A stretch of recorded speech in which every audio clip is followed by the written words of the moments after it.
শুভ সকাল সবাইকে। সবাই কেমন আছেন? তো আজকে আপনাদেরকে দেখাবো খুবই সিম্পল একটা এমডিএফ বোর্ডের একদম সিম্পল একটা আ বক্স থেকে কি সুন্দর একটা ক্লাচ ব্যাগ করে ফেললাম। সেই প্রসেসটাই আপনাদের সাথে আজকে শেয়ার করব। আসলে আমার গলার ভয়েস এখনও ভালো হয়নি। আ সেই ভয়েস নিয়ে আমি ভয়েস ওভার করছি। আপনাদের কাছে যদি আজকের কাজটা ভালো লাগে সবাইকে বলব প্লিজ একটু লাইক, কমেন্ট, শেয়ার করে দিবেন। তো এই যে একটা একদম সিম্পল একটা এমডিএফ বোর্ডের আমি একটা বক্স নিয়েছি, যেটা অনেকে জুয়েলারি বক্স হিসেবে ইউজ করে। তো যে চেনটা আমি বক্সের সাথে নিইনি, সেটা আমার পুরাতন একটা ব্যাগের ভেতরে আমি এই চেনটা পেয়েছি। তো সেটাই আমি কাজে লাগিয়ে নিলাম। তো ফার্স্টে আমি কেন যেন রেড কালার দিয়ে নিচ্ছিলাম, তো যখন মনে পড়লো যে না এটা তো আমি ব্ল্যাক করব, তখন আবার ব্ল্যাক কালারের কালারটা আমি দিয়ে নিলাম। পুরোটার মধ্যে, পুরো বক্সটার মধ্যে আমি ব্ল্যাক কালার করে নিব। তো অনেক এখন এটা খুবই ট্রেন্ডে আছে এই ক্লাচ ব্যাগটা এমডিএফ বোর্ড দিয়ে যে করে। তো আমি অনেক কন্টেন্ট ক্রিয়েটর আপনাদের দেখেছি এটা করতে, যে যার ডিজাইন মতো করেছে। আমিও চেষ্টা করেছি একদম সম্পূর্ণ ভিন্ন, আমারটা একদমই আলাদা করে করার জন্য, কারোর সাথেই যাতে মিল না হয়। তো যাই হোক, এখানে ব্ল্যাক কালার করার পরে আমি স্টেনসিল দিয়ে এটা আমি পুরোটা নকশা করে নিব। তো এখানে আমি হোমমেড টেক্সচার পেস্ট সেটা আমি ব্যবহার করছি। এটা কিন্তু আমি কিভাবে বানাই এই টেক্সচার পেস্টটা, সেটা আমি গত ভিডিওতে, আমার একটা পেন্টিংয়ের ভিডিওতে আমি দিয়ে দিয়েছি যে আমি এই টেক্সচার পেস্টটা কীভাবে তৈরি করি। এই দেখেন একদম মিনিটে কত সুন্দর একটা ডিজাইন হয়ে গেল। এবার হচ্ছে এটা আমি একদম খুব ভালোভাবে শুকিয়ে নিব। এটা শুকালে কিন্তু একদম পাথরের মতো শক্ত হয়ে যাবে, তখন আপনারা চাইলেও এটা এই ডিজাইনটা নষ্ট করতে পারবেন না। তো এটা একদম আর পেস্টটাও একদম খুবই ভালো হয়েছে। আমি যেভাবে বানাই, চাইলে আপনারা, আমার একটা সি বিচের আমি টেক্সচার পেন্টিং করেছি, সেটাতে আমি দিয়েছি যে আমি পেস্টটা কিভাবে তৈরি করি, আপনারা চাইলে ওখান থেকে দেখে নিতে পারেন। আর হচ্ছে আমি এটা একদম শুকানোর পরে উপরে একটু বার্নিশ করে নিয়েছি ফার্স্টে। এবার হচ্ছে আমি এখানে এই রোজগুলো বসিয়ে দিব। তো আমি যেহেতু ক্লে নিয়ে কাজ করি, আমার কাছে সব সময় দেখা যায় কোনো না কোনো ফুল বানানোই থাকে। তো আমি আসলে এটা চেয়েছিলাম একটু অন্যভাবে ডিজাইন করতে। তো আমি কালারটা মেলাতে পারিনি, আমাদের লোকাল মার্কেটে গোল্ডেন কালারটা আমি খুঁজে পাইনি, আমার ওইটা শেষ হয়ে গিয়েছিল। তো যেহেতু আমি গোল্ডেন কালারটা পাইনি, তো আমি ওই ডিজাইনটা কুইট করার পরে আমি ভাবছিলাম যে কি করব। তো হুট করে আমার মাথায় আসলো যে ব্ল্যাকের উপরে ডার্ক রেডের কোনো কিছু দিলে ভালো লাগবে। তো এই 3টা গোলাপ আমি আমার কাজের যে জায়গাটা ওইখানে খুঁজে পেয়েছি। পাওয়ার পরে পাতাগুলোও করা ছিল, পাতাগুলো একদম কালার বার্নিশ সব করা ছিল। তো ভাবলাম এটাই বসিয়ে দিই, দেখতেও ভালো লাগবে। আর গোলাপের কিন্তু অন্যরকমের আলাদা একটা সৌন্দর্য আছে। এটা আপনি যেখানেই কাজ করেন গোলাপ দিয়ে, দেখতে ভালো লাগে। আর হচ্ছে 3টা গোলাপই না করাটা খুব সুন্দর হয়েছে, দেখেন একদম আমার কাছে খুব ভালো লাগছিল। তো আমি আজকে আপনাদেরকে বলবো, যাদের কাছে আজকের কন্টেন্টটা ভালো লাগবে সবাইকে বলবো প্লিজ একটু কমেন্ট করবেন।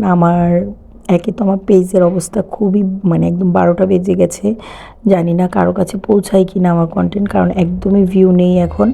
আমি মাঝখানে অনেক দিন ভিডিও দেইনি বলে হয়তো বা এরকমটা হয়েছে, রিচ একদম ডাউন হয়ে গিয়েছে। তো আপনারা যদি একটু কষ্ট করে কমেন্ট করেন তাহলে খুব উপকৃত হব। তো যাই হোক, এখানে আমি সুন্দর করে গোলাপের কালারটা করে নিচ্ছি। তো এই গোলাপের যখন ভার্নিশ ছাড়াই না কালারটা একদম রিয়েলিস্টিক মনে হচ্ছিলো, ভার্নিশ করার পরে একটুখানি আমার কাছে মনে হয়েছে এটা সৌন্দর্য নষ্ট হয়েছে, কিন্তু ভার্নিশ না করলে তো কালারটা থাকবে না, দেখা যাবে পানি টানি লাগলে কালারটা নষ্ট হয়ে যাবে, এর জন্য ভার্নিশ করতেই হবে। তো এখানে আমি B6000 যে আঠাটা আছে সেটা দিয়ে আমি এটা লাগিয়ে নিব।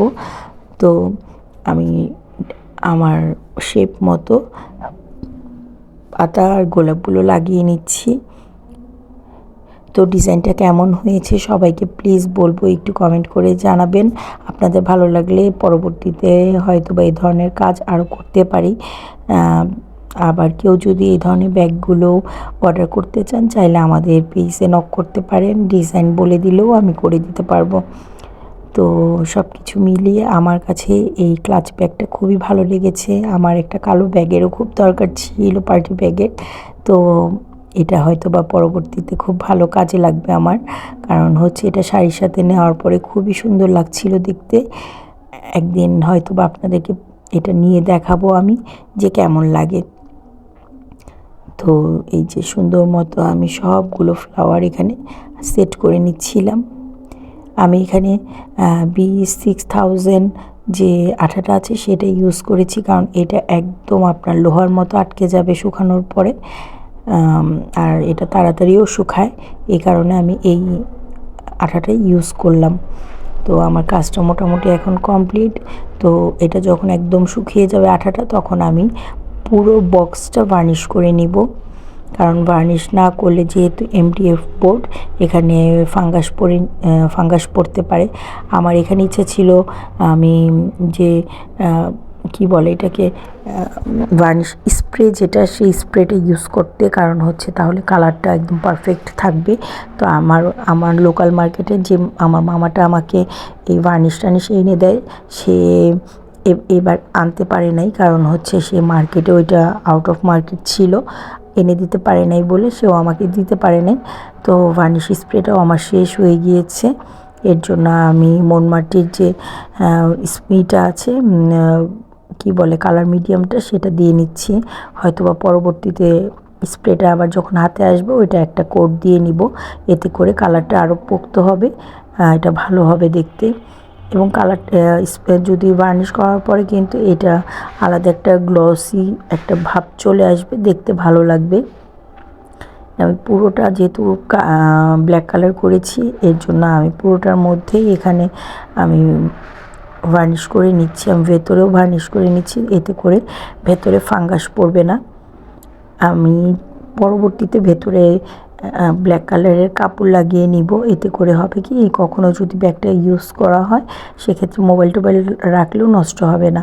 আর এই যে চেনটা, আমার 2017-তে একটা ব্যাগ কিনেছিলাম, সেই ব্যাগের ভেতরে হচ্ছে, ব্যাগটা নষ্ট হয়ে গিয়েছে কিন্তু সেই ব্যাগের ভেতরে আমি চেনটা খুঁজে পেয়েছি, একদম মানে প্যাকেট করা এই চেনটা, একটু কিচ্ছু হয়নি। তো সেই চেনটাই কাজে লাগিয়ে দিলাম। এবার হচ্ছে এটা একদম পারফেক্ট একটা ক্লাচ ব্যাগে রেডি হয়ে গিয়েছে। তো আজকের ভিডিওটা অনেক বড়, কারো যদি আজকের ভিডিওটা দেখে থাকেন কেউ পুরোটা, তাহলে অবশ্যই কমেন্ট করে জানাবেন। সবাই ভালো থাকবেন।